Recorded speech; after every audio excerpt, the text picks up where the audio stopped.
ఆకలితో ఉన్నదనుకుని ప్రసాదం ఇవ్వగా అది కూడా తీసుకోకుండా ఆమె వంక తదేక ధ్యానంతో చూడసాగింది.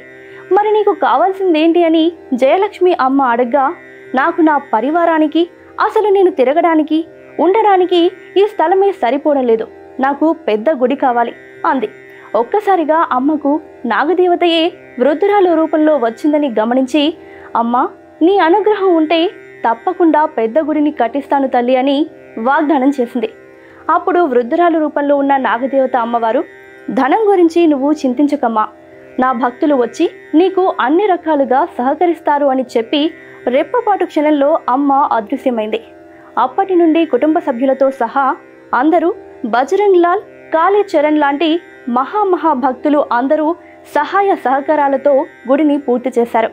ఈ ఆలయంలో 4 వైపులా శ్రీ నాగదేవత, శ్రీ నారాయణ స్వామి, సర్పనాగ శివలింగ విగ్రహాలు అమర్చబడి ఉన్నాయి. దేవాలయ మండపం పైన, స్తంభాలపైన మరియు ప్రాంగణ గోడలపైన అనేకములైన నాగసర్ప విగ్రహాలు మండపం చుట్టూ ప్రతిష్ఠించబడ్డాయి. గర్భాలయమునకు ఎడమవైపున అష్ట దిగ్బంధనములతో ప్రతిష్ఠింపబడిన శ్రీ నారాయణ స్వామి ఆలయము కలదు. ఇంకొక వైపు శ్రీ శ్రీ శ్రీ జయలక్ష్మి అమ్మవారి విగ్రహము ప్రతిష్ఠించబడి ఉంది.